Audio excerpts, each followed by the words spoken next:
Okay, I'll call this a little follow-up to my rotor button burning the other day. I used to run a resistor on this thing. That's what this is right here, when it was a 6 volt. I took it off when I went over to 12 volt. I didn't think I needed it. And this flamethrower coil here is supposed to have a built-in resistor, but because I don't know, you know, my rotor button busted, and I don't know if it overheated or if it just wore out. But I went ahead and just stuck the resistor back on here just to see if it would have any effect. Still runs just as well, doesn't seem to bother it at all.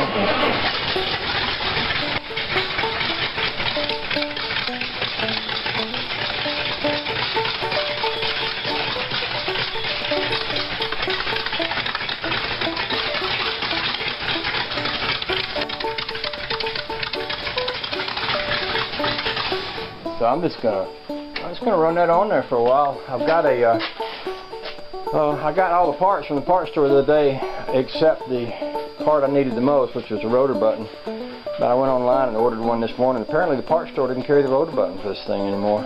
But went online and found me one, ordered it up, and what I'll do is I'll just stick it in here in my little handy dandy toolbox. And that way, if I ever have any problem with that again in the future, I'll just swap it out and move on. But we'll see what develops from that. So anyway, there's all that. I'm not the kind of person that always changes parts just for the sake of changing parts, because I think a lot of people do. They're like, oh, I'll just put a new one of these and a new one of those on my car. But I did break the rotor button inside that distributor, and I went to town and bought a new distributor. I also bought new points and condenser, but I don't think I need them. And I think what I will do is go ahead and swap out the rotor button, because I'm thinking, let's just theorize this thing. If that old button broke because of some imperfection inside the other cap, that is a possibility. So if I went ahead and swapped out and put that new cap on there, with a new rotor button and a new cap, it might actually make sense.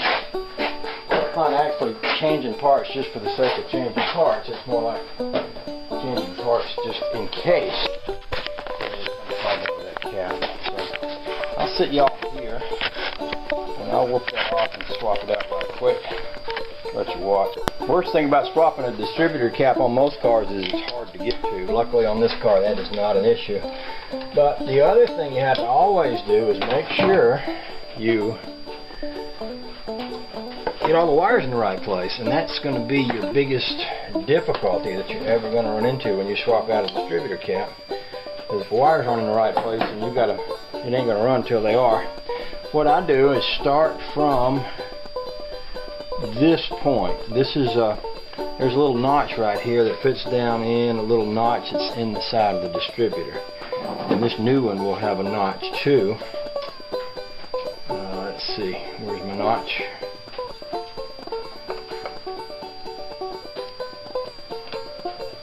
There's my new notch right there. It doesn't look like it's as prevalent as my old notch. I'm going to just test fit this one on here before I go any farther, just to make sure that it's a good snug fit. Oh yeah, that feels good. And that notch is also right at the point where these little clamps that hold it in place go.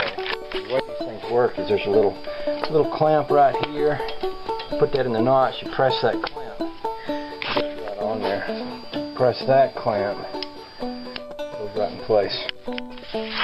What I should be able to do now is start from that notch and work my way around. Well, here's my notch. I was looking at the wrong place. Here's my notch right here. So, okay, notch is here. My clamp is there. So we're going to start with this wire first. We'll ease that baby off of there and bring it right over to here. And we'll do the same thing here. This wire.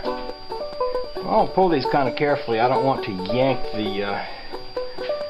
yank the goodness out of the wire, if it makes any sense to anybody.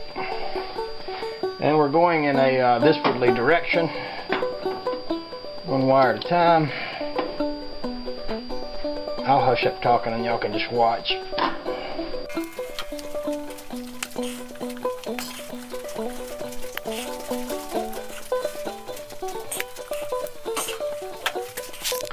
Now I'm just going to test fire it.